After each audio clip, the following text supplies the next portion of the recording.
Let's try this again. Bang! Neevesknives. I'm Jared, and welcome to Neevesknives Live. Yes, let's try this again, Talica. Now, before I had the internet hooked up, so you guys might have to give me a second to do that. It looks like it's a little bit better.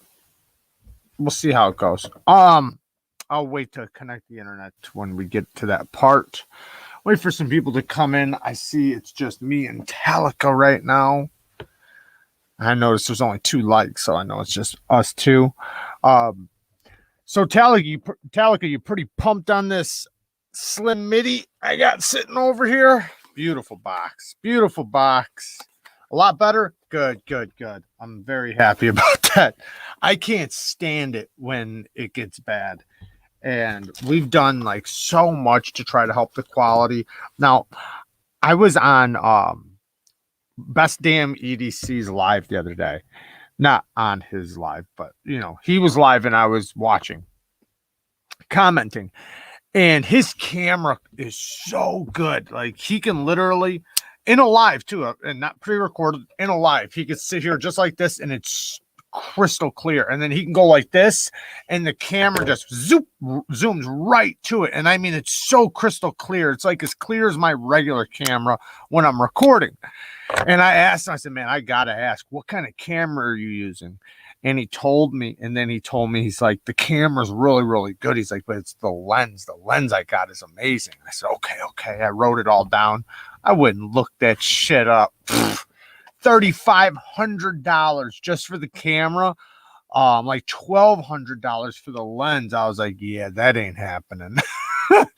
Like you might as well rip up that paper and fucking play basketball with it. So, but I am looking into some cameras. It's not going to be for a little while. I did just invest in this one right here, but it's not much money. So, and I knew that this was just because I only got it originally.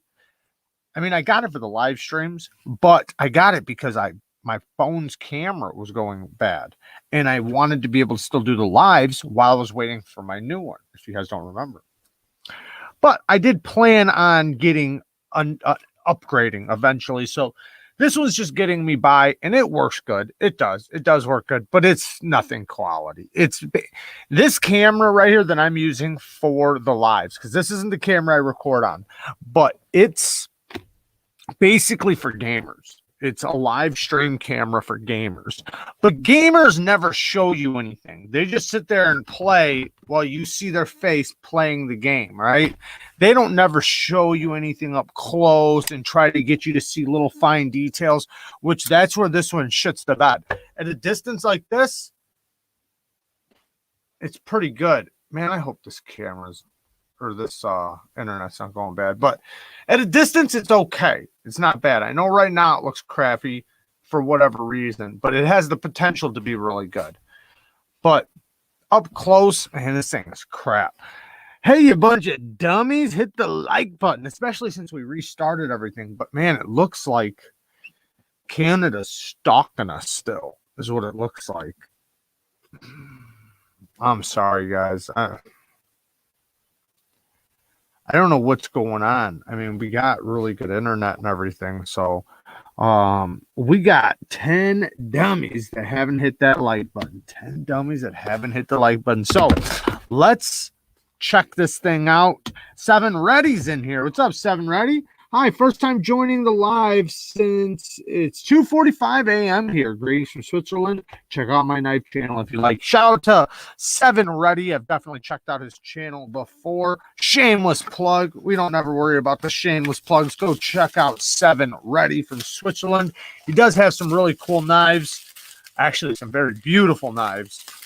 All right, so let's get into it. I know Talica's pumped. All right, so we already checked out my slim MIDI. Ooh, I just poked myself. My slim MIDI Marauder Medford slim MIDI. I got the drop point version with the falling leaf pattern. That's got purple, yellow, and red.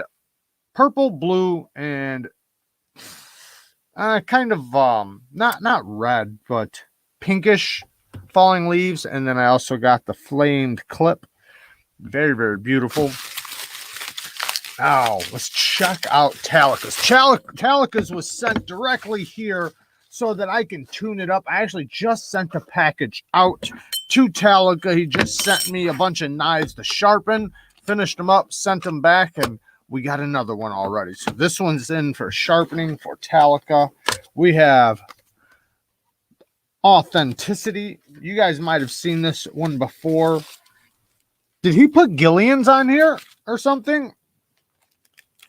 He must have, or something, because we got some bearings sitting here, so I'm guessing he replaced the bearings with possibly some Gillian bearings. What's up, Ed? Oh, all right, let's check this baby out. The packaging from Medford with these knives, man, it's top notch with these boxes with the dog tag. That's really nice. I know I've got a couple of them, thanks to Mr. Amazing. Okay, so we got a flamed clip. A little different than mine, but it should be because you want it to match the parts, and it definitely does. That looks really nice. So if you look, it matches the pivot and the stabilizer right there. I don't know how good it's coming across the live. All right, first flick. Ooh, very nice sound, very nice acoustics. Nice. I mean, yeah, they're both the same thickness, which they should be because they're the same knife, but I didn't know if the Tonto was possibly a little thicker. Oh, Lefty. Yeah, look at this ugly piece of shit. I can't believe Lefty liked this thing. Man, this thing has a better sound than mine, I'll tell you that. Oh, shit. Mine has a cool sound, though, too. It's just different. Oh, I don't know which one's cooler. Actually, mine might be cooler. Listen, this one's mine. This one's Talica's now. I like that chink. Mine's got like a ching. This one's got a chink. Oh, that one time it didn't do it.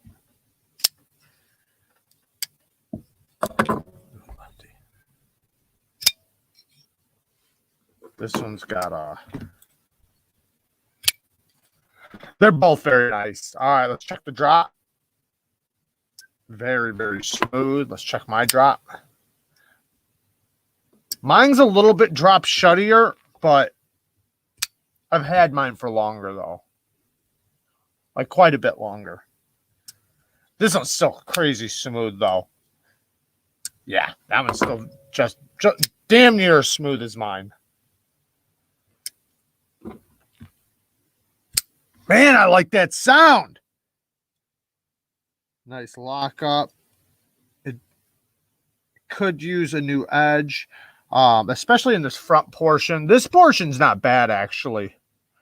But this portion up here, yeah, it could be at least tuned up. But we're going to do a full sharpening on it because the angle, and this is one of the topics we're going to talk about. Now that we got 54 people in here, we'll start talking about it. So I want to talk about, and I was talking, somebody else that's in here, we were talking about it.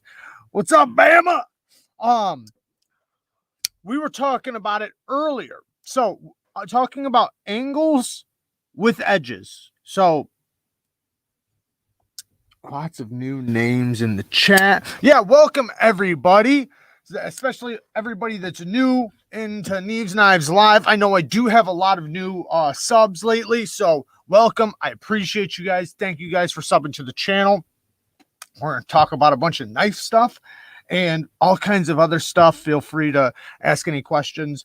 And there's I usually in all my videos I do put links to everything if you guys want to you know, hit me up on Instagram or through email or possibly check out the Patreon or anything like that. So just letting you guys know.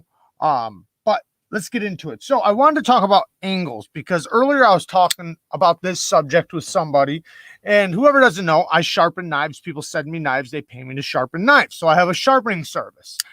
And with edges, you know, when we talk about, like, say, grit, right? When you're talking about like a coarse edge, a medium grit edge, a fine edge, or a polished edge. Well, one thing that we don't really talk about when we're talking about level of sharpness, and I'm talking about when you touch the edge, like how sharp it actually feels to the touch, angle has like probably the majority to do with that. Yes, excuse me. Yes, the grit on the edge has a big portion because that's going to be the teeth in the edge that you feel. However, how fine they are and how acute they are. So, like this angle right here, you probably can't see it. This is probably a 25-degree angle, right? Now, mine is a 17-degree angle right now, and you can see how much bigger. Maybe not because it's alive, but my edge bevel is far, far bigger. Far, far bigger. So that's just naturally right there going to make my edge feel twice as sharp as this one. Even if they both had fresh edges, this one's going to feel 5 times as sharp. Because when you think about an edge and you think about the angle, what do you think is going to be sharper? Like if I sharpened your knife, do you think this is going to be sharper? Like if this is your edge, right? This is the tip of your apex right here. Or this. Of course, this, this is going to be way sharper than this. So when getting knives, right, or when you're sharpening your knife or sending it in for sharpening, concentrate on the angle or talk about the angle a little bit. Sometimes I forget to talk about it, and maybe I should a little bit more. A lot of times I'll either naturally just go with the edge bevel that's already on the knife. And depending on the knife, sometimes it is good to just go with the edge angle that's on there because there's so many variables. There are so many, like between little short knives, tall knives, thick knives, hollow grinds, flat grinds, whether or not it's going to hit the plunge grind, whether or not it's going to make a smile or the tip. The tip could be so fine. So now if you lay back the angle, yes, it's going to be very sharp at the edge, but the tip will be so fine it'll break off the first time you use it. So you do have to consider all the variables. Man, this thing's pretty awesome. Pretty awesome, Talica. You got a good one here. I'm liking it a lot. Quite a bit, my friend. The one thing with these is, man, they do not have great access to the lock bar. That is the one thing, which I don't know why, man. They put these little squares here. Why didn't they just knock this one out? Just this one little square. Knock that thing out. I could go literally right from the side. Beep. I wonder if I talked to Greg Medford and asked him, like, hey, man, could you guys just cut out that one little square? He'd probably say no, because then we'd have to do it for everybody. So, just do it. What's up, Panic? Oh, he's probably talking to Chicago 23. Is he in here? Yep. What's up, Chicago? Mike, KN, Logical, Brandon. I couldn't help but notice the roach. Man, this thing flips like a beast. The thing kicks. And the lock bar access is so good. It's past the detent. It got so smooth. After I stopped the first impressions on this, I kept flipping it, and it just got stupid smooth. But I couldn't help but think of how much, and this was afterwards, and I'm not saying any designs were taken. This design's been around way longer than this one, but look at how similar they are. Here, let me go like this. They have quite a few similarities. I'm trying to show this right here. That's why I didn't want to hold it right there. But there are quite a few similarities. And I'm not saying they're, nobody took anything. It's just, designs, right? We're gonna overlap a little bit. This, by the way, was the Alien DX2. And this is the new Kaiser Roach in their new USA micarta. Super soft in the hand. I'm loving it. Okay, so you guys seen me do the unboxing on the sudden cut snap. Now, I do have a complaint, and I'm just going to say it right now. Normally, I save these things for the reviews because my feelings change sometimes, but I already can tell my feelings not going to change on this, so I'm just going to say it. The access to the lock bar sucks. It really does. I thought I was going to maybe get used to it, and I kept playing with it last night, and it just irritated me more and more. And I did start getting a little bit of lock stick. I noticed that too. I don't know if it's there or not. Yeah, I think I got not bad. It seems like something maybe just from oil, because that does happen. But this is the Sun Cut Snap. Great knife, but yeah, I see. I'm getting some stick. The other one, though, the episode, that one's got great access to the lock bar. I don't know why. I don't even think I'd have lock stick right now if I had more access. So I'm definitely going to clean this up a bit. Give me a good spot right here to access the lock bar, because it's going to piss me off. And I'll wind up giving this thing a horrible review because I like the knife so much, but man, it just irritates me when I'm trying to get to that lock bar and it's just so tight. You know, it could be just me though too. Maybe it's my fat thumbs. Maybe it's me just being that type of way because I do not like poor access to the lock bar. To me, it's like, why? It's the one thing you got to do with your knife, right? Two things it should definitely do. Easy deployment and easy close, because you have to do both. You don't even have to use the knife, but you got to open and close it, right? Because in order to use it, you got to open it and close it. So it just kind of pisses me off that because they're normally really good with that stuff. I don't know why they'd messed that up. And then on the episode, they did a great job on it. Now, a lot of people were saying that the episode looks a lot like the Actium. I see that. But you know, the Actium is a hollow ground blade. It's very thin. There are a lot of differences between them. I'm kind of upset they didn't send me the micarta versions because, yeah, I seen that they had micarta versions. Mod time. Yes, definitely mod time. I'm definitely going to have to mod it.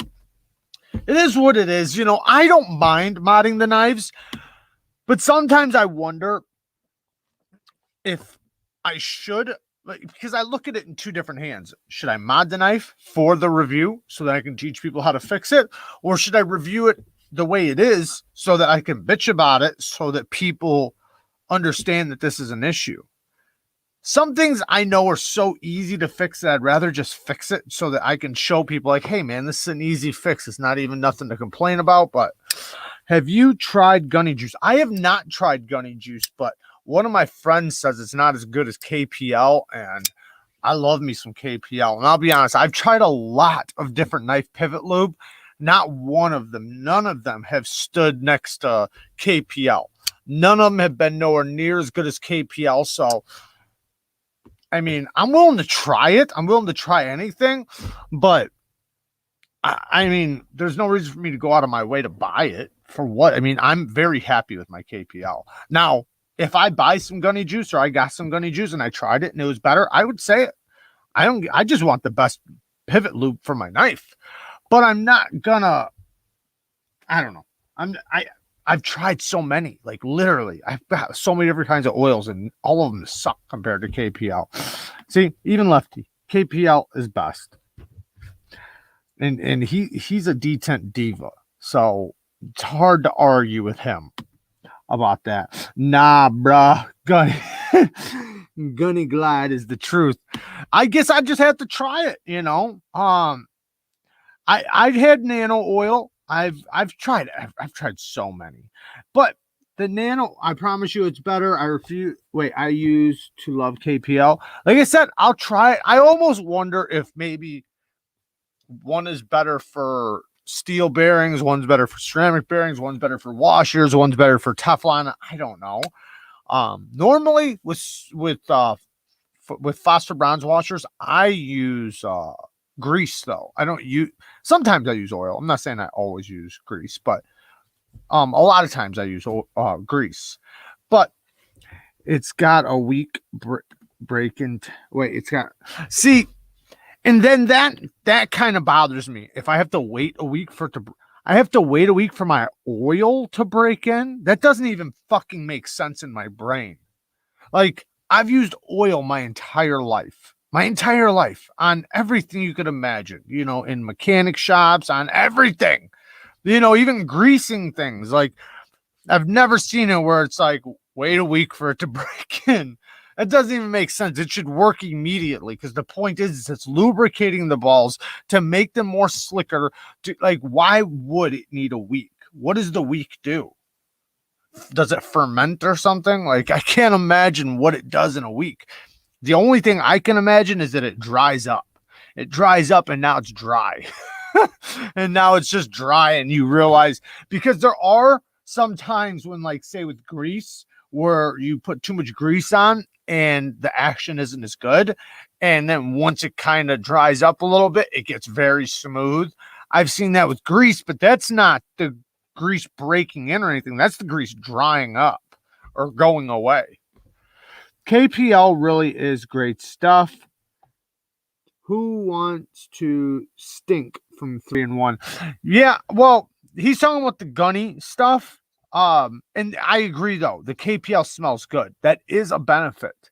I know not everybody cares about that, but I have 50 knives sitting around me right now.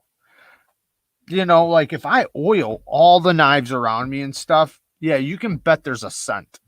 So having the KPL smells good. It doesn't bother me.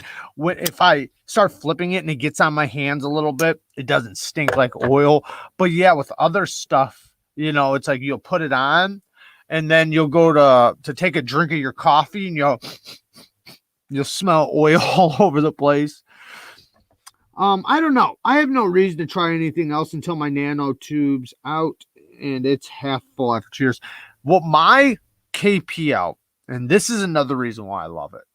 And Gunny Juice might do the same thing, but I've had it for 2 years or something like that. I'm about a little over halfway done with it. That means it's lasted me well over 2 years, and I still have a quarter of a bottle left. And I have a full bottle of the KPL Heavy, but I recently got the KPL Heavy. But my point is that for anybody else, as many knives as I oil, that means for anybody else, it's going to last like 5 years, at least. I mean, I can't imagine it not lasting 5 years for the majority of people. Yeah, I was talking about the diamond emulsion gun. That is something I do want to try for strops. You're talking about the stropping compounds? I want to try that for sure. I don't care if it's 3-in-1, it'll rust to shit. Trust me. What? I don't care if it isn't 3-in-1, it'll rust to shit. Well, we're talking about the pivot oils. I use 3-in-1 for oiling my knives. Sometimes I have this other oil I use too, but for cleaning rust or patina, or for just oiling the blades, I use 3-in-1, or I use this other stuff, this dry oil. But I don't use it on my pivots, though, or on my detent balls. I used to, but it doesn't. KPL is like 10 times better. I have to clean my shit a lot because of sawdust. So, yeah. When you work in any type of shop environment or construction or anything like that, any type of dirty environment, you're gonna have to clean your knives pretty regularly. And so I don't like it when knife companies don't let you clean them out. 7 Ready says as little as possible. I think you should do it as little as possible if you don't have to, but some people have to. And sometimes you get a knife and it's good to do it. Like, I remember watching some of the videos back in the day of some of the takedown videos. People would buy a knife brand spanking new, just open it up and then take it apart, and it looked crusty as hell, like from the factory, like as if they didn't even wipe nothing off. They just slapped it together. And it's like, oh, I wonder why it sounds gritty. So sometimes that happens, and where you do want to clean it up right away, but you don't have to. I mean, a lot of people won't ever I have knives I've never taken apart. So it's not that you can't get away with it, but there are times. Everyone should use what they think is best. If Gunny is your jam, jam it up. I'm happy for you. I personally prefer KPL. Want to try nano oil, though. Yeah, I've tried nano oil. I prefer KPL over nano.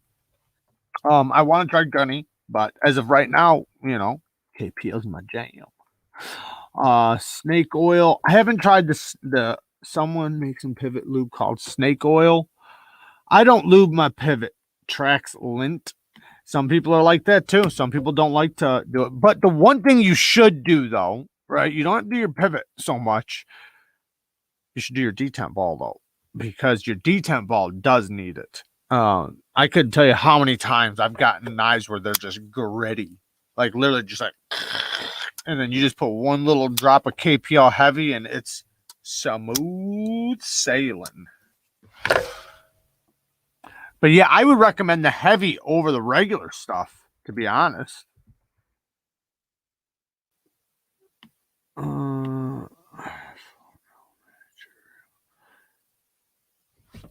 The flour mill manager. Wow, flour everywhere, huh? That sucks. Okay, I had a few different things we're going to talk about. I don't know how much we're going to get to. So I did recently make a purchase. I'm going to try to get this thing pulled up really quick so I can show you guys. Take 2 seconds. So let me go back. Share. So I picked up a knife recently. I've been wanting to check it out, and it's been out for not that long, but a little bit. It came out this year though, and right here it is. This is the Manganas design from Kubi. What is it? The Kubi KB171. I got the titanium one, or they're all titanium, but the raw titanium one. They have an all black one. That one was sold out, but I wanted this one right here, the one with the raw titanium. I thought that one looked the best. It was a bit pricey though. I'll say that much. It was not cheap, but I do want to check it out, and maybe I'll possibly just sell it afterwards. We'll see how it goes, but it reminds me very much of the Wee knife. What is that Wee knife called? The one that just recently came out. What is the name of that Wee knife? I always ask you guys this. It's a limited edition one. Everybody pre-order their DX2 MIDI yet? I got mine. Yeah, it's the same designer as the Gracioso.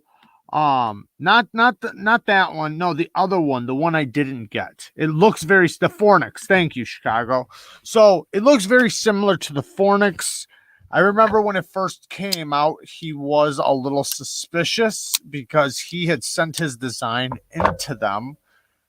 into Wii, and they weren't taking designs or whatever at the time, or didn't pick up his designs, but he sent them a picture that literally looked identical to the Fornix. I mean, I looked at the exact picture he sent them. Well, so he contacted them and said, like, hey, I gave you guys this design like a year ago, and you guys said no, and now you guys just dropped a knife that looks identical to my design. And they had, they said, no, this is basically like a new version of an old knife we did or something like that. And which is possibly very true. I don't know. Maybe they seen his design and was like, we already have one coming just like that. I have no idea. I'm not trying to spread misinformation or nothing. But it does look very similar to that knife, the Fornix. However, the one he did with Kubi is slightly different than the design he had given to Wheat. So he's got this one with Kubi, and he does have another new design coming with Kubi. What do you do if you're in a knife fight with clowns? Go for the juggler, dummy. You go for the juggler. But it looks very interesting, and I really wanted the Fornix. I did. I really wanted that one. However, it is a limited edition, which to me isn't very good for the channel. So I figured this one will at least, I'll be able to link it, possibly. And if not, I can at least recommend it. Because it doesn't work out for the channel if I get a knife and in 5 days after I get it, it's sold out everywhere. And now when I do a review on it, for what? Why am I doing a review on it? All right. People can't even get it. There's no point for me to review it. You know, it's like I can do it just for fun for the people that have it, but it doesn't do like that's the only people it does good for. And they're only making, I think, like 400 of each version or 200 of each version. The point is that it's literally only beneficial to those people. It's not beneficial to anybody in 6 months or in 3 months or next year, which you'd like to think that some, not all, I know some designs will only be around for 6 months or whatever, but you'd like to think that some designs will be around for a year or two so that they can continue getting views. Hey, baby, can you grab my jewel? It's in the charger, please. Thank you. With that, they are Chinese, just no real soul. You know, yeah, I definitely hear that a lot. That's exactly what Lefty said over one of my Tucson knives. He said it just doesn't have any soul. But he did say that Riats have soul though, so I don't know what he's smoking. It's a joke. I do got some of my knives back though. Thank you, baby. You're the best. I love this one, man. This one is such a good knife. And like Lefty said, I'm not the biggest clip point. Okay, I like clip point blades, but I do not normally like the clip point blades that go up like this. However, this one, because of the neutral grip, you can actually get to the tip fairly easy with this one. It's not as bad as some. However, yes, I would prefer the tip to come down too. I thought about actually clipping the bitch, just clipping it off. Like, because it'd be super easy for me. I could literally shave it down to here and then just make it basically a harpoon. That would be pretty cool. But the only thing I'm worried about is actually, no, it would work. Yeah, it would. That'd be cool. I might do that maybe. I don't know. Riats are often from us or European designers. Yeah, Riats do have they got a lot of designers everywhere. There's a lot of USA designers, European designers. I think, to be honest, and I'm not trying to spread shit, but I think they do a lot for Russia too, to be honest. Some of the Russian companies, I think Riat is the one making some of their knives. I'm not saying Shirogorov or anything like that, but you know, possibly Custom Knife Factory. I don't know. Maybe not. Lefty. Oh, he's talking to Lefty. But yeah, a mild Persian. That's kind of what it is. Is kind of like a mild Persian. But man, it's so slicey though. It's very thin behind the edge. The ergos are fantastic. The action is stupid good. The thumb studs are so easy to get to. It's just incredible. I do like, and I love the sound. But I do have a couple more knives, but I'm not going to show you guys because you guys are going to have to check out the unboxings tomorrow. But that wasn't for Lefty. That was for you. Oh, sorry. Let me read it then. I thought it was for Lefty. Lefty doesn't understand why the tip angle on the half track. Wait. Lefty doesn't understand why the tip angle on the half track warning. I don't get how it doesn't make sense unless he doesn't use knives. They do have other blade shapes for the half track, but yeah, we got the half track warning. What do you mean though? He doesn't get what? How it doesn't make sense? Well, I mean, to me, it's very simple. It's like, you know, it's like a Warncliffe or a sheep's foot. To me, it's very simple. Maybe you're just talking shit to him, and I don't know.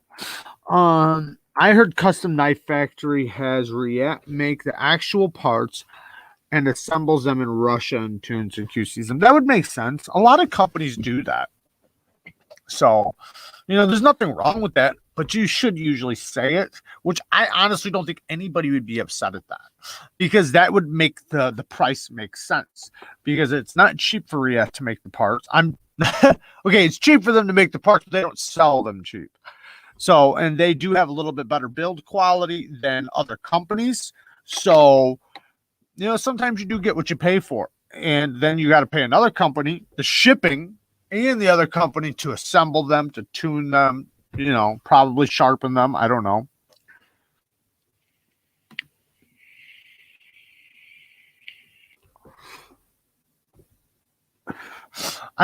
What would be the issue with it though? I don't get it. I mean, I guess me and you both don't understand. I don't know. I like the way it angles down. I mean, that's the point of that blade shape, right? Finally got my tax refund 9 months late. Got about $1,000 worth of knives in the mail today. Bang. Knuckle clearance. Kara explains the benefits of the half-track blade design in that recent video. Yes, she does. Yes, she does. I think he means how to angle it. Oh, is so far upward when you handle normal tip points. Exactly. Yeah, well, because it angles up. So when you point down like this, it's actually going flat. So like on a surface, like right now, this is like pointing down. With that knife, it would be angled flat. So you can actually get that edge flat onto a surface. It also makes it really good for having leverage in your utility cut, because unlike this, which is like a claw, that one would be angled upward. So now when I go down on the table, one, it's going to be flat. But when I do angle it, it's going to give me a lot of leverage pulling through my cuts. What's up, Alex? Wait, damn it, I passed up some comments. All right, I'm just gonna go to the most recent because I guess I was slow. Soon as you posted on Instagram, China has a boatload made. But when our own country appreciates that sort of thing, should make you all wonder. Yeah, but you know, I mean, I'm just gonna say it. You know, we've been shitting the bed, man. I mean, like this year, I had people. I did 2021 budget knives, best budget knives for 2021. People were like, "Oh, I didn't see any USA knives." Well, neither did I. I didn't see. I mean, I haven't gotten any USA knives for 2021 that were budget. So maybe there is some, but they're not. They haven't wound up in front of me.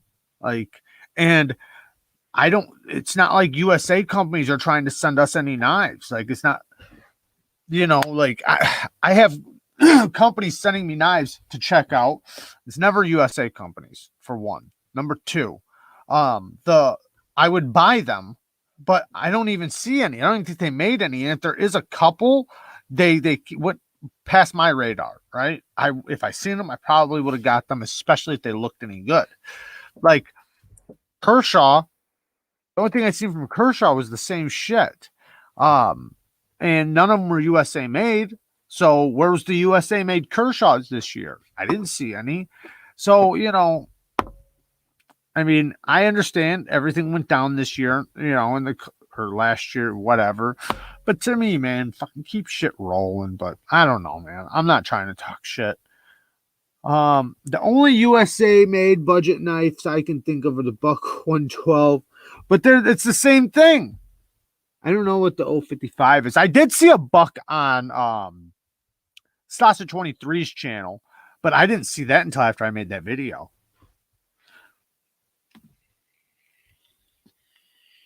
I agree, Seven Ready. You know, I had a lot of hopes for ZT in 2021. I really thought they were going to come out doing like some really cool stuff, and I think to them they think they did. I wasn't satisfied with anything they did. Everything I seen them do, now they could be really cool. I haven't tried them, so I just want to say that at the bat. I haven't tried them. I could get them in hand and be like, man, these things are awesome, but they don't interest me. They really don't. And ZTs interest me, but the knives they came out with in 2021, they are not appealing at all to me. They're just not. They look like fantasy knives. And I'm not saying fantasy knives aren't cool. I just, you know, they came out with them 2 models. What was it, 2 or 3 knives? And I didn't like any of them. And the one that I was interested in, I was really interested. And then I found out it was steel. It's expensive. And the back strap, the back lock thing on it, because it has like a an opening in between the handle and the spine, which is like the back lock. I don't know how to explain it, but it was made out of steel. I thought it was titanium. I literally almost bought it until I seen that. And I was like, I ain't buying that. These guys do titanium really good. Why wouldn't they have made that out of titanium? But thoughts on Italian knives this year? Italian, there was a few good ones. They got the what is that? From Giant Mouse, the Ace Riv or whatever. I got this one. I know this isn't 2021, but I bought it for 2021. The Ace Grand. I've had the Ace Biblio. They had a few good models out this year. I was happy with Italian knives this year. What's the story on the like situation? Not interested in showing YouTube. This is the place to be. Yeah, come on, guys. Hit them likes up for me. I'd really appreciate it because it does help me out with the algorithm. I see there's only 66 likes.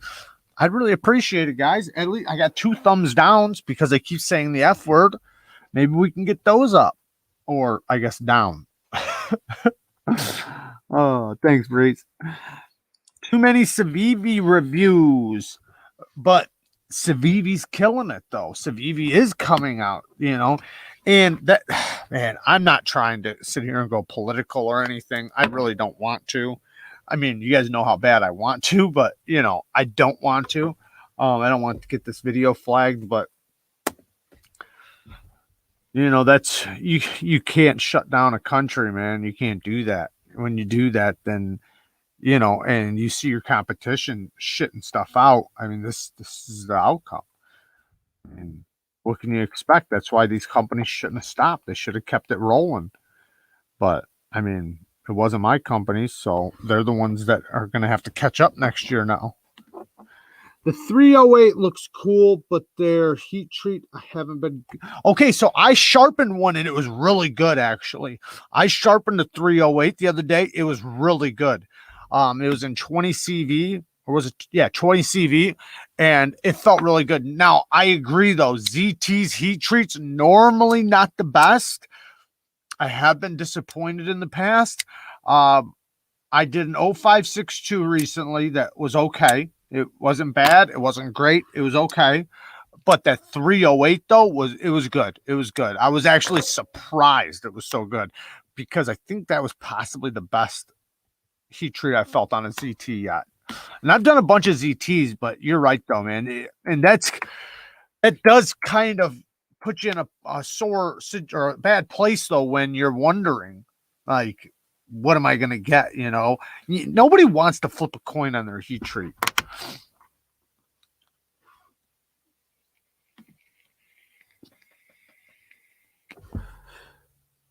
What did Knight say? I'm interested. You guys are going to get me going. We are at war with China, literally. And they have infiltrated every institution in this country. They obviously don't want our business to be successful. Right. But you fuckheads voted in a president that's in the bed with them, right? So, fuck you guys. I'm sorry. I'll leave it alone. Just ordered that Benchmade aluminum bug out. I got the my card scales on mine. But you have to put artisan in there too. I've seen some pretty good shit from them this year. Yeah, Artisan's had some good shit. That's a USA owned company that makes their knives in China. But yeah, Artisan had some good stuff. I kind of got a grudge against them, but I'm a forgiving person, and I am very, very satisfied with the Scoria. The Scoria is very, very nice. I'm actually overwhelmingly surprised with how much I like this knife. Now, I have been testing the steel, and I'll be honest, its factory edge isn't going, it's okay, but I know it's not going to go that great, but it's a factory edge that literally means nothing to me, not even a little bit. So, after I get a good sharpening on it, I'll see how that holds up. But I'm liking the knife though, man. This thumb stud action's amazing. Stupid smooth. Flipper tab's amazing. and the pocket clip is really good. A good milled pocket clip. I'm happy when I get a good titanium milled pocket clip. Quiet Carry, always putting out great and unique stuff. Now also some affordable stuff. Big fan. I've never tried. I mean, I've only tried one of. Do I have it in my pocket? No, I don't. I got this one in my pocket. The Spirit or Esprit. But the Quiet Carry knives though, I like the Quiet Carry knives. I want to try more. I've only got the Waypoint, but yeah, I like them.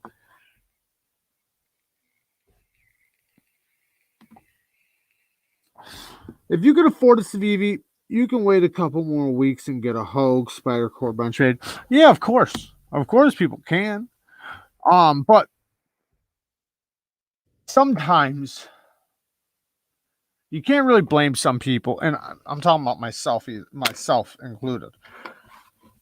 When I buy, say, 2 or 3 Civivis, right?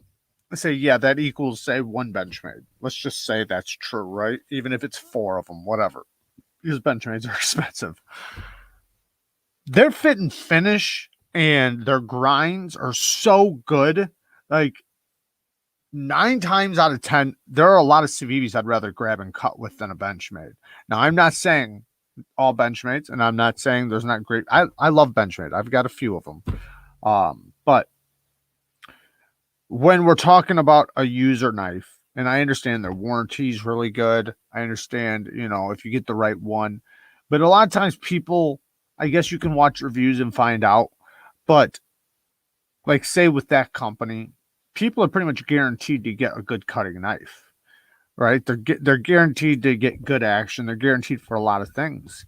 And you can't blame people that want to go with a route that they know. Do you know my bug out took me like a week just to break in because it was so gritty? Like, it literally sounded like there was sandpaper in it. And that was shit. That pissed me off. I was excited, and then I showed up and it sounded like sandpaper, and look at how expensive that thing is. I can get a Civivi with better build quality, and I'm not saying they're better. I'm just saying, like, that some people, you can't blame them, man, that they don't want to pay $200 for a knife that they can get for $100 or $80. And sometimes, yeah, you can get knives with the better steel, but then look at the heat treats. Sometimes the heat treat's a big deal to people. So there's a lot more factors than just saying. And trust me, I want more than anything people to buy USA. More than anything, I want people to buy USA. But more than that, I want USA companies to step up and start doing some good shit. I want them to continue rolling. I want to see more designs. I want to see them pumping shit out. I want to see them dropping the prices for people. And I understand we're inflated now. I get that. We're inflated. But at some point, if you want the market to come to you, there is a point where you do have to bring the better product or the better price. So do something about it, right? Like, there's been so many times where I've had to work for less just to get the job. And I've had to bust my fucking ass just to get that job. And like, literally bid way less than the other guy just so I can get it. And it's, sometimes that's the way it is. And, I hate to even go down this road with you guys. My Gillian knife has the worst action I've ever felt for $480.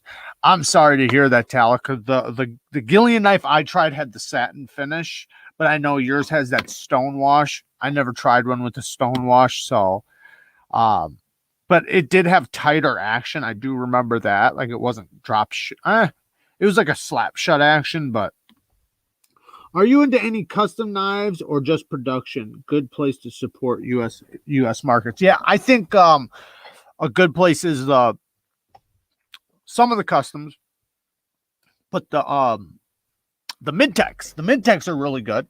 There's a lot of great mid-techs from the US. I think the best place to go for customs is South Africa, but there are some great custom makers here in the US too. I want people just to support the US as much as they can, or, whatever. I mean, of course that's what I want. But I am a knife reviewer, so I review knives. Oh man, it's really nice. It's really nice. I do like it quite a bit. Extremely smooth right out of the box. I mean, just like buttery smooth. The detent isn't really strong, but you don't want it really strong because it is a front flipper and thumb stud. Very, very nice. So, I mean, Ray Laconico, his designs are really simple and it's that perfect size. I should have put this in that video I posted today, the 3.25, because I think this is 3.25 inches. Yeah. But very, very nice size, stupid smooth, just a great, great knife. I'm loving it. Loving it.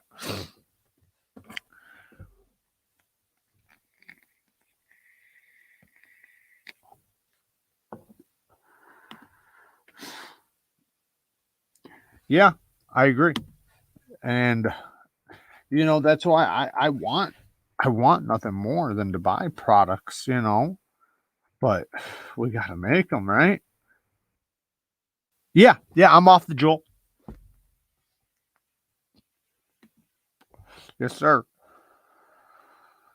Thanks for asking.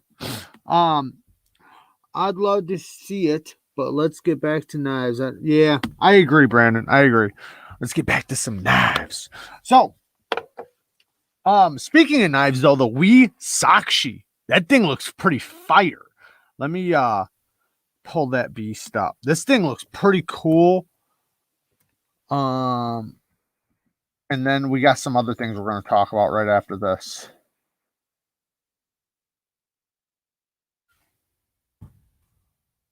I got a prototype here. So here is the Wee Sakshi. Let me pull up one of these so you guys can just see it. I know people are going to say it's Fair and Forge Stinger, right? It's a Fair and Forge design. I went on their video that they posted because we has that channel where Seth, he's their face. I talk to Seth all the time. He's a great dude. I think he lives. Where does he live? Oh man, I can't even think now where he lives. But he lives here in the States. I think it's Arizona or something. Anyways, it doesn't matter. He lives around here somewhere. And he did this video and he was showing the Sakshi. And in the comments, I had to go down to the comments, and you've seen people with comments saying, how does it go? Man, they were saying like, I hope you guys gave royalties to Fair and Forge. Looks like a Fair and Forge design. You guys stole that from Fair and Forge. Like, just comment after comment. Looks like the Stinger and the Elementum had a baby. Now, I remember he said that it was kind of similar to the Elementum and something else mixed. But in my head, I'm thinking like, yeah, right, dude. You were thinking the Stinger, which, whatever. I'm sure Fair and Forge ain't mad, but it is very close to the Stinger, though. Very close. Let me finish up the situation. Eventually, I'll run out of boring material here. I think my audience left. Get them likes up, guys. Get them likes up. Breeze will find you. He will find you. All you got to do is hit the like button. It's really easy. You can do it with your nose, your big toe, your elbow. If you accidentally hit the dislike button, that's okay too. We like those. You got the Sakshi coming tomorrow. That's awesome. That's awesome. I think the Sakshi is going to be a huge seller. It's like an Elementum Fair Forge Stinger hybrid. Yeah, I think it's going to be a huge seller too. I didn't get one. I know it's titanium liners and titanium hardware. It looks badass. I think it looks awesome. But I didn't get it because I'm actually planning on buying something else. Hey, Everyday EDC. We Benjamin Spider Co. F1, marry one, kill one. Go. That's hilarious. Oh, whoa. East Bay Walker. Thank you, man. Just wanted to drop in and support your channel. Mad props for all the great content. Man, thank you. That's awesome, man. Thank both of you. I appreciate you guys. So, did you see him? We Benchmade and Spider go. You got to fuck one, marry one, and kill one. Go. I'm going to let you guys run with this one. What the hell did I oh yeah. So who makes Asher knives? They got some OEM overseas. I don't think they've released exactly who their OEM is. I have a couple guesses, but I don't want to spread, bad information because I could be wrong. So, I've definitely got my eye on it. Thanks, J Rod. Hip thrust that like button for Neeves thighs. Yes, hip thrust that like button. I'd appreciate it. Fuck we Mary Benchmaid kill Spyderco. Gotcha. Mary Spyderco fuck we kill Benchmaid. Nice. Hit the thumbs up with my KPL lubricated balls on my tiny mouse. I love it. I love it. Some Asian kids in a sweatshop. I read that. Fuck Benchmaid, Mary Spyderco, kill we. Boost says, fuck we, Mary Spyderco, kill Benchmaid. That's hilarious. Great question, by the way. Great question. Okay, so got a prototype. Now, this is not a knife, but you guys already seen the attachment for the work sharp. The 4-inch stone attachment. I brought a stone. So you have the Gritomatic stones, right? Goes in here. Bang, goes on the rod. And then this goes on the work sharp, right? So, you guys remember, I think I showed it to you guys. We have the attachment. This is being made by someone in the community that's going to be selling them on Etsy. Well, the big question was, because this is the greater dogs, right? Oh, I should have grabbed one of my smaller stones. Shit. So this is the greater dog. Fits this one perfectly. Right? Fits this one perfectly. However, what about the dogs? The dogs are smaller. They're thinner. This is 1.5 inches. The dogs are like 1 inch. Bang. We got a 1-inch one now. So this will also fit these ones right here. But screw it a little bit more. So I don't know if he's going to do, it doesn't matter. I would say if you have the greater dogs, that I would recommend probably just getting the wider one, but it really wouldn't matter because this one's going to hold it just fine. But it even has a gripping on the thing for the rod. I am testing these out to see how they do, to see how the thing holds up, make sure the plastic doesn't break, see how the threads are. This one is built a little bit tougher than this one, but this, it's just a prototype, so I can always recommend making it like this one. This one's like very thick and durable. So, but he did rush this one to get it out to me so that I can test them. And I think it's awesome because yes, Gritomatic is pumping this one out, right? And I think they even made their own version of it or something like that. That's cool. That's fine. They'll run out, right? They'll run out. This gives somebody an opportunity to, one, support somebody in the US, two, to get it when it's sold out everywhere else. And it works just as good. It doesn't have a spring, so that is the one downfall, but it still works really good. And to be honest, I found a way to just sit there and replace it without really even messing around with the threads. Once you got it set like on a certain spot, like it pretty much swaps pretty easily.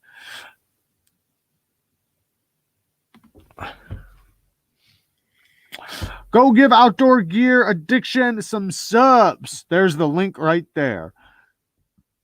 How ballsy of you, Breeze. Breeze has got big balls.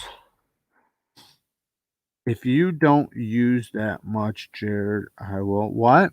If I don't use that much, you would? Is that what you said? You talking about that thing? Well, I'm just testing it out.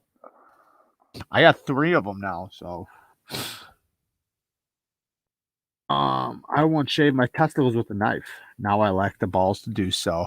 That's hilarious. That is hilarious.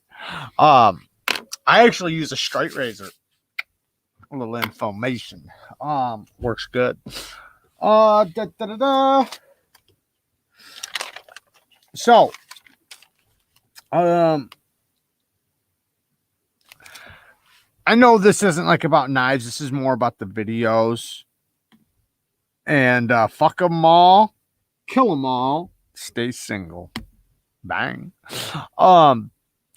So I get comments sometimes, like, you guys know I do these videos where like the fast 5 reviews, or like the one I just did, knives that are around 3 to 3.25, blah blah blah, right? 10 knives, or whatever. Sometimes I do great 20 knives, right? They're not reviews, right? Maybe the fast review one is, but most of them are a way for you to see multiple knives very quickly and decide if you want to go watch a review, right? It's like if I show you this one, I show you the name TS Tucson TS301 Maswa Mokhtar design, 14C28M blade steel, titanium, micarta and carbon fiber, amazing action, very solid, great build quality, and then I go to the next one, Kaiser Roach, right? If you want to see more information on that, usually I have a review already done, right? 90% of the knives I show, I have a review already done. So if you want more information, you can choose to go do it. But I'll get comments like, you didn't even tell me a price. Yeah, I know I didn't, man. You can go watch a review, brah. It's like, I get these comments and I tell people in the video, hey, I got the reviews on the channel, right? You can go watch. If it's like I'm showing you 10 knives really fast, so you can decide if you want to go see more information on this knife, or if you want to just purchase it, whatever. I got the link, whatever. But the point is that it's not a review. It's not a review. And it takes so much time to put more information in a video. If I do a video with 20 knives and I give the price on every single one of them, some of them I might not even remember the exact price. And then I get bitched at because I forget the exact price, right? If I mess up for $5 or something. But my point is that it'll take like an extra 5 minutes in the video, right? It's like, if I already have a 20-minute video, I don't want it to be an hour. And then I look at my analytics and you guys watched 5 minutes of a 20-minute video, so it's like, if you really want to see it, just go watch the review. But there's always going to be the people that love those videos, and there's always going to be the people that want more content or more information. But it's very easy to Google things these days. I couldn't tell you how many times I get yelled at for not putting a price in. It's like, Google it, man. Google it. You're on the internet right now. Right now, you're on the internet. But I do put the price in for my reviews. Be right back. All right, Marco. See you in a minute. I forgot to mention I moved, so now I don't have to only get knives under 3 inches. Good for you, man. Good for you. Bree says, so I looked at my girl's search history. She was Googling how to make the sharpness last longer. Was like, huh? How did I get the nickname Sharpness? That's great. That is great.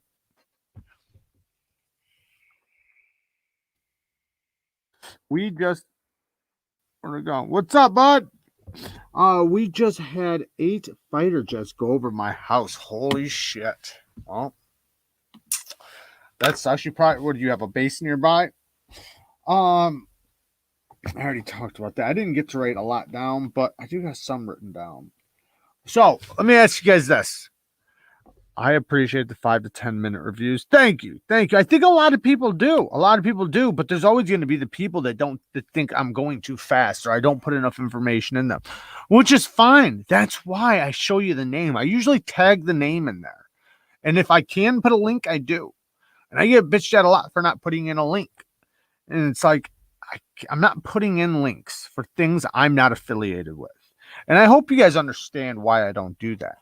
Because if I link things, because it's not that I can't link things, it's I do link things that I'm affiliated with. If I'm not affiliated with the company, why would I link them That's the reason why they would promote, or what's it called, support me.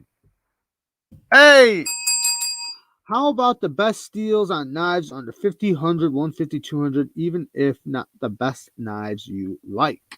Awesome idea, Kirk. Awesome idea. I think that's a great video idea. We can actually talk about that. But I put links in that I'm affiliated with. So if I can't get a link that I'm affiliated with, I won't put the link in because okay, why would they sponsor me if I'm already doing the work they would sponsor me to do? Think about that. Why would Knife Center, Blade HQ, or any of those companies sponsor me if I'm already doing the work that they would sponsor me to do? That makes zero sense, guys. Zero sense. Like, yeah, I know other channels do that, right? I understand that. But that's also why those companies will never sponsor them, because they already know that they're doing that, probably.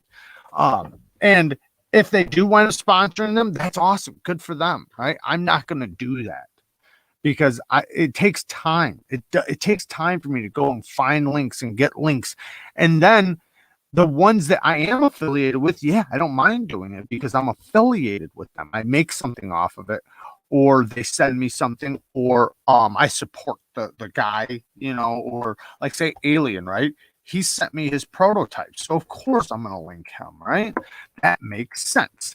Hey, Chicago! At RPM steel or D2? Come on, cuz. The RPM 9 steel or D2? I can't say yet, man, because I'm still testing this one. My heart wants to say D2, right? My heart wants to say D2, but fucking Canada. Big part of me thinks the RPM 9 might be better just because it's stainless and it might be easier for them to heat treat. If that's true, then I would say that's steel because then it's better for production companies to heat treat. Thing is that only artisans doing it. It's their steel. So, in that case, I mean, if it's just from artisan, is Canada in here that bad, guys? Is my quality like shit right now? Please tell me. We'll never be able to please everyone. So if they don't like the way you do it, there's plenty of other views. That's the way I feel. And sometimes I feel like I'm a smartass in the comments and I have to delete what I say and then write down something else just because I think it's, like I know they're just trying to get the best information, and some people are trying to help. Like they're like, hey man, why didn't you do this? This would have been so much better. This is the one thing that would have helped me. And I just got to tell them, like, listen, man, I can't put that in there, or it would have taken me an extra 2 hours. Like, sometimes it does take a lot of work. I edit my videos, so I'm putting in that much more work. I do actually test my knives. That's actually more work. I actually do sharpen the knives. That's actually more work. Everything's more work for me. So, and to me personally, and this is my opinion, I know a lot of you guys don't really care, but to me, when I watch a review, in the back of my head, and this is no knock on any channel at all, this is me personally. Most people don't think like this, but when somebody's telling me they like or don't like a knife, I'll think in the back of my head, like, you never even cut anything with it. How can you tell?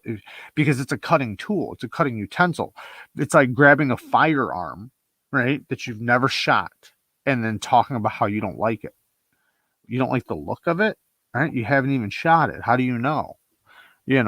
Or whatever, or running shoes you've never even put on your feet. Oh man, I don't like these. Yeah, you might not like the colors or the look, but how do they walk, or how do they, feel on your feet?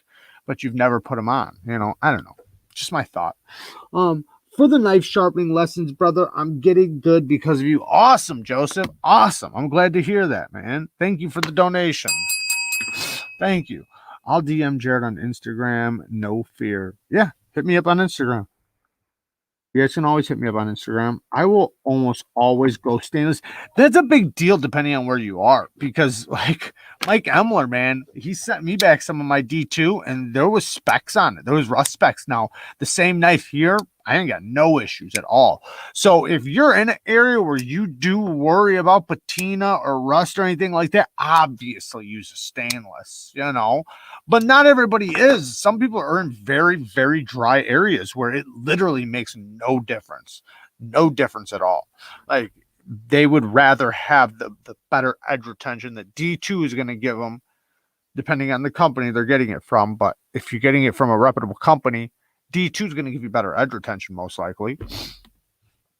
Yeah, I think they even admit that D2 gives better edge retention than the ARRPM9.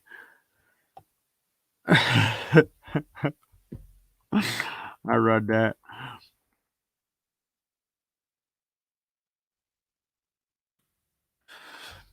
People who say they don't like CRK, it's because they've never cut anything with it. Right? I know if I don't like the feel of a knife or pew pew by looking at it. I mean, I don't. Like I can tell you if I don't like the style or the look, like if the blade shape, like if it's a blade shape I don't like, right? Of course I know. But I can tell you there's been many times I've been wrong. Like I had this one, I hated Persians. Hated Persians. I got this one Persian in and it was so good. And I'll tell you why. Hey, stop by the live giveaway when you're done. I can make D2 rust by looking at it. It's not the humidity. He just looks at D2 and it rusts. Thanks, Mike. I appreciate it. Yeah, definitely go check out his live giveaway when we're all done. So, but what the hell was I talking about? Talking about something. I don't remember now. Damn it, Mike. The hell was I just talking about? I remember now. It wasn't the steel, it was something else. I'm gonna go back and just read the comments. Oh, yeah, the Persian. So the Persian knife was because the handle was shaped in a way to where when I grabbed it, the tip actually faced down. But when you just look at it like this, it looked like it was way up here. But the way the handle set up, the knife actually went down and up. So when you go like this, the tip was actually facing down. And that's the reason why I don't like Persians, is because I can't use the tip. But on this Persian, you could. And it was amazing. The action was amazing. Everything was great on it. So I think there is a sense of when it depends. But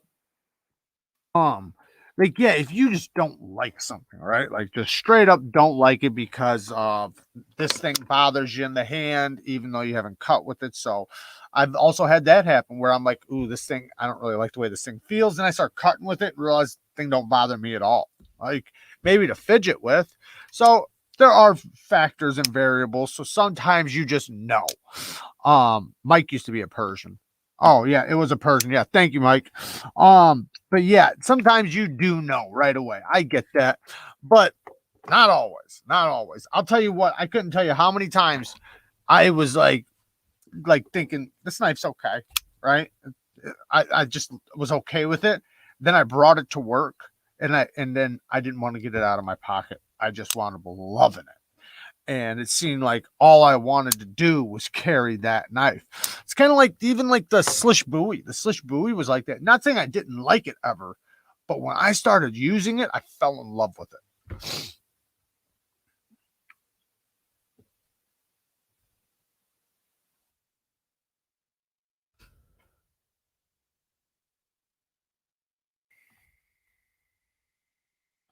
Can't stand those god awful volcano thumb studs on the CRKs. I switched mine. So my thumb studs, I got new thumb studs. I think they were 20 something dollars or something. Maybe they were more. I don't know. It was just one thumb stud, one side, but I love it so much better. They're similar to these. And I like these thumb studs. But they have like a crown around the side where you have a spot to put your thumb where it's not pokey at all. Yeah, changing the thumb studs on your Sabenza changes at night and day. It's so much better. So much better. That was my biggest and possibly only complaint of the Sebenza was those thumb studs, man. Hey, Jared, have you seen the folding Bradford Guardian? I think Medford is making. I have not. No, I haven't. Which I don't think I have. I don't think I have. Did Stasa 23 have it? Does it look like a clip point with a hollow grind, with like a thick hollow grind? I think maybe I did on Stasa 23's channel, maybe. Holes and slots. How close to you? Good thing my Mannix 239 stay from GP knives. I love the Mannix, man. The Mannix is awesome. Great knife. Fantastic knife. One of the better EDCs, in my opinion, is the Mannix. Whether it's the lightweight, the regular one, G10, aftermarket parts, they're all good, man. I love that knife.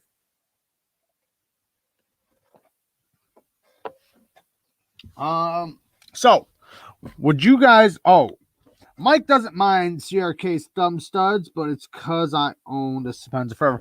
Yeah, you do get used to things, but that was just something that always bugged me with it, because I did get used to getting behind it, because after you have them for a while, you learn not to go like this and you learn to go like this. So I get that. But man, once you put them new thumb studs on there, it's so much better. It's so comfortable because you can just grip it right like this and roll it. It doesn't poke you. It's so much nicer. Thoughts on the blade coating on the Kaiser Begleiter 2? The coating looks kind of cheap in reviews pics, but that action was killer. I found it on sale. So for $62, man, can you really bitch about a coating? I mean, you're getting everything else really good, right?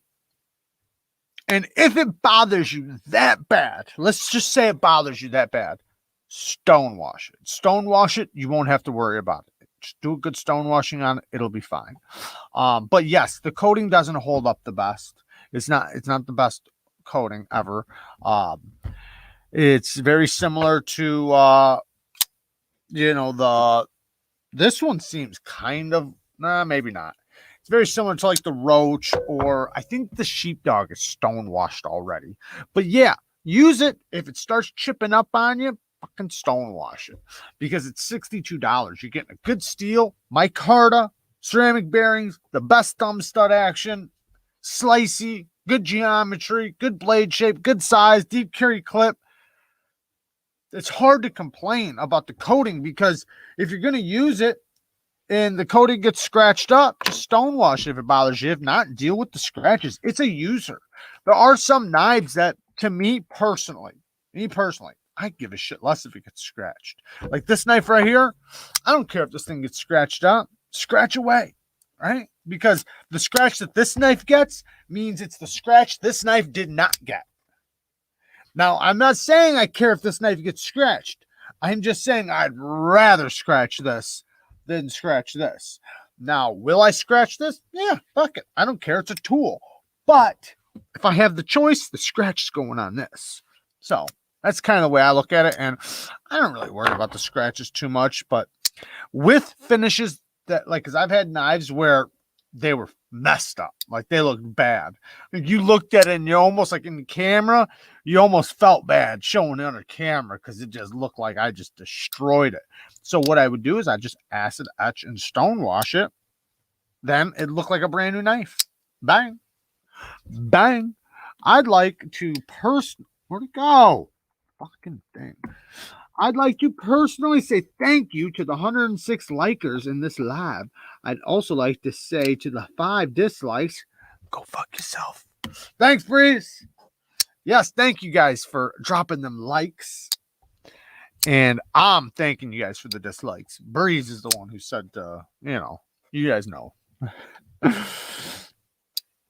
This Begleiter 2 is in the carbon fiber version. Oh, okay. I might have to pull the trigger on it. Yeah, if the carbon, oh man, I got it sitting over there. Yeah, that carbon fiber is really cool. I personally like the micarta better, but just because I like that micarta that they're using. But yeah, either one, man. They're You're going to find out, man, that thing's action is insane. It's such a good knife. Such a good knife. For $62, man. Did the Rockstead show up? You asking me if Rocky showed up? What's a Rockstead? What is a Rockstead? Today we got what do we have today?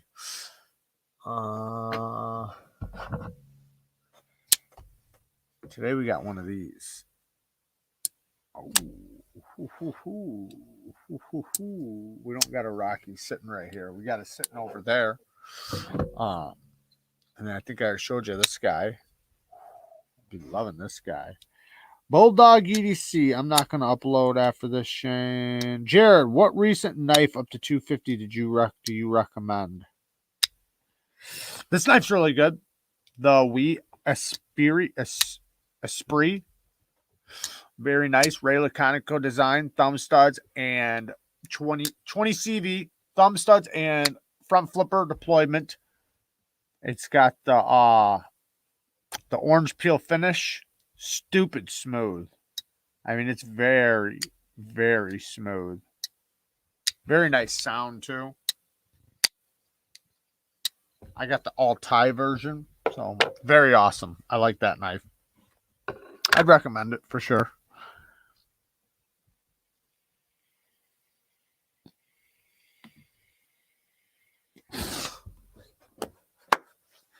Thanks, Shane. I appreciate it, boss. Appreciate them likes. Thanks, man. I got that one in carbon fiber. Yeah, a bunch of people got them in carbon fiber. I like the titanium one better personally. I don't think I would have got it if it was the carbon fiber one. That's just me personally. But I'm glad I did though, because I really like this sound. Sounds good. Sounds really good. Oh, I'd take the beg lighter. Personally, I'd take the beg lighter for sure. The beg lighter 2. The little one's really cool too. The beg lighter 2 mini is awesome too. My Aunt Don's in here. What's up, Aunt Don? So 100 knives. Let's ask this question, guys. 100 knives. Would you guys rather have 100 knives that are good to go knives, knives you like, some you love, or 10 of your favorite knives? 10 favorite knives or 100 great knives? 10 of your favorite EDC knives. You just love them, but that's your only 10, right? That's all you get. Or 100 good knives.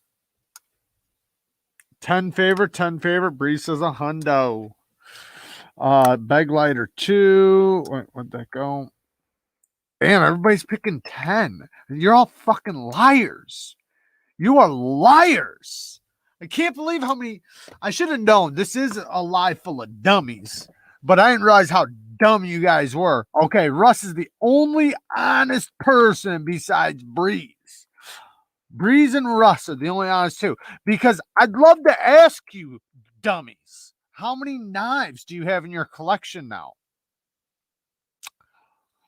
And I'm going to raise the stakes here in a second. How many knives do you have in your collection? Kirk Emerson, he's an honest guy. Max, he's being honest. And I'm saying that because if you guys have over 30 knives, if you guys have over 30 knives in your collection, you're a liar. You're a liar, because you wouldn't buy another knife until you sold your collection and got one knife. 15-ish? Okay, Sinister, he might not be lying too much, but 15 is over 10. 10 knives I already have more than 50. Liar. So, 34 Chicago's got. Yep. 52. Going up. 60. Yeah, see? We got a bunch of liars in here. So, okay. Let's raise the stakes on the liars. Okay. Deacon's got 22, 27. Jim Q's only got 3 knives. Man, we need to send him some knives, it sounds like. What's your 3 knives, Jim Q? I'm curious. What are the 3 knives that you own? And be honest, what are the 3 knives that you own? I have over 150 under 150 folders and 120 fixed under 200. Right. So at least you're being honest. 30ish, but I only carry like 300 plus. Yeah, exactly. I have over 100, but not really expensive ones. Exactly. But everybody that say has those 100 knives that are in the 50, 60, 30, $20 range, you can always sell 30 knives and buy one $300 knife, or just not buy 10 knives and buy a $300 knife. What's your most expensive? My most expensive is a Rockstead. That I did not buy. It was a gift from a really awesome person. I don't really do collections, Jim Q says, but what's your 3 knives then? Spyderco. Oh, here it is. You got the Spyderco Mantra 3, the K-Bar Dozer, and the SOG Instinct. Sounds like we need to send you a knife. Get a hold of me on Instagram. I'll send you another knife. It might not be a great knife, but it'll be a knife. I only have 5 XM 18 3.5s playing 0562 Shaman, Kaiser, Delorme, and a Tucson. Awesome.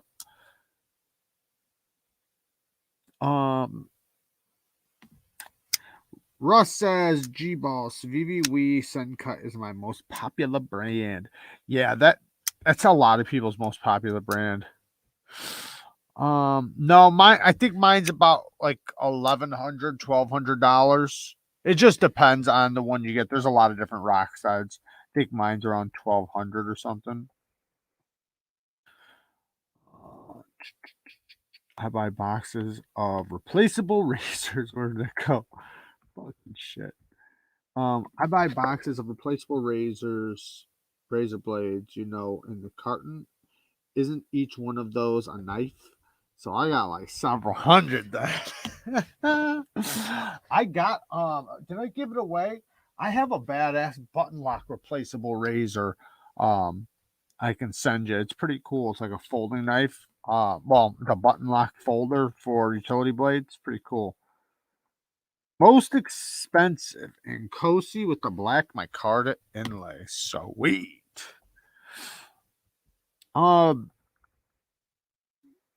More of a collector. Realistically, I don't need as many as I have. Well, a lot of people look at it as a passion. It's fun. It's a hobby. It's kind of like if you collected toys or Matchbox cars. Damn it.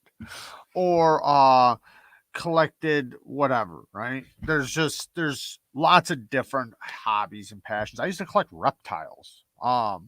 So like there's a lot of different things you can get into, and this is just one of the fun things. And it's not just about the knife you buy, it's also about your next buy, right? Or the 2 knives you can trade for the one, or knowing this knife's going to go up in value, right? And later on in life you can sell it for a little bit more, or how much you could take this and modify it and make it your own, or how you can buy extra parts for this and build your own knife. There's so many different ways to look at it that it's just fun, man. It's a nice hobby. It's innocent, kind of. I'm sure a couple divorces have happened over knives, but for the most part, it's pretty innocent and it's fun. Yes, I do.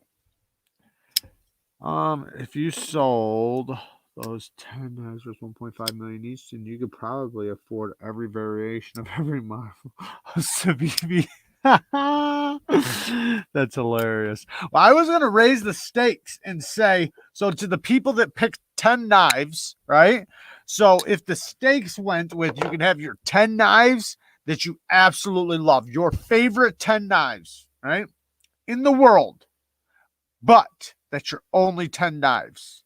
Or you can have 100 revolving knives, but none of them will be your favorite knife in the world. They'll just be good or great knives. Which one would you pick? The revolving 100 or the 10 perfect best knives you'll ever have. In some ways, I want to say the 10 just because I want to experience that knife, that my favorite, the one that's like, this is the one, but it's hard to find. It's hard to find. And perfect. Bulldog's like 100 all day long. He'll have a new knife every day. It'll be revolving every day or evolving. I also have a $5,000 model car collection with about 2,000 Hot Wheels still in the package. Absolutely. Me and Kara found a Hot Wheel like 2 years back while I was in like her toy box from when she was a kid, and we were looking up some of these Hot Wheels, and one of them wound up being a $3,000 Hot Wheel. It's super rare. It's crazy rare. And in the box, it's like $3,500. Without the box, it's like $1,500, $2,000 or something. And it's in great condition. It was crazy. Still got it, but I mean, it's just nuts. I'm sentimental. I'd still go with 10. I feel like the whole chase of the hobby is finding the one. I think so too, but I also think the chase is there too, right? The chase. So, like I said, some parts in me want to say the 10 because I want to feel that one, right? And I know it's out there. Like some people like to say that it doesn't exist, that one knife does not exist. So, just love all the different knives you get because you'll never find that perfect one. But I disagree. I disagree because you got to imagine the guys out there, the knife designers that have designed and made their own knives. You're going to tell me they don't have their perfect knife? Of course they do.